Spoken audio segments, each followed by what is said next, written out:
Welcome back. In this module, I am going to explain the fifth paragraph. Whenever the Sri Sita Rama Kalyanam ceremony used to take place, APJ's family also took part in it. They used to arrange the boats for it. They used to make a special platform on the boats on which the statue of Rama and Sita were placed and transported from the temple to the marriage site, which was in the middle of a pond named Ramatirtha. This pond was near APJ's house. When he was growing up, he never thought that there was any difference between Hindus and Muslims as they participated in the Hindu festivals wholeheartedly.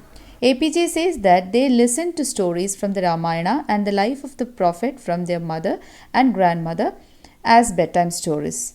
So they listened to stories of both Hindu gods and Muslim gods. There was no differentiation on grounds of religion. Now moving to the sixth paragraph. As APJ Abdul Kalam belonged to a Muslim family, he used to wear a cap on his head, which identified him as a Muslim.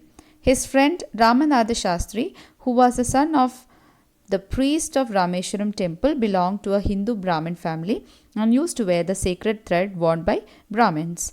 When these children were in class 5, a new teacher came to their class. APJ Abdul Kalam recalls an incident which happened then. This new teacher could not tolerate that a Hindu priest's son was sitting next to a Muslim boy. He told APJ to go and sit on the last bench as he belonged to a lower rank of the society. Both the children felt very bad. When APJ changed his seat and went back and sat on the last bench, Ramanatha felt very bad. APJ still remembers the image of his friend Ramanatha crying. It left a lifelong impression on Kalam of his friend's feelings for him. Now the seventh paragraph. Both children went home and told their parents about this incident, and Ramanatha's father, Lakshmana Shastri, called the new teacher and scolded him.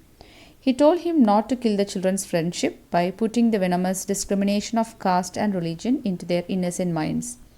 Lakshmana Shastri was very clear in himself. He told the teacher, either you are sorry for the wrong you have done or else leave the school and Rameshwaram town also. The teacher asked sorry for the mistakes he had done, and due to Lakshmana Shastri's determination, his thoughts about religion and caste changed. Now moving to the eighth paragraph. The division of society into 4 groups, Brahmins, Kshatriyas, Vaishyas and Shudras, was strictly followed in Rameshwaram. Abdul Kalam's science teacher, Shiva Subramanya Iyer, was a religious person, an orthodox Brahmin, but was a rebellious type of person. He did not believe in distinction on the basis of the caste system. He worked very hard to break these social barriers. He wanted that people of different castes should interact with each other. He encouraged Abdul Kalam to work hard so that he could be at the same level as the highly educated people who lived in big cities. Segregation means separation. Rigid means strict. Conservative means traditional. Mingle means interact with each other. On par means at the same level. Orthodox means one who follows a religion strictly. Let's continue the lesson in the last module. Thank you.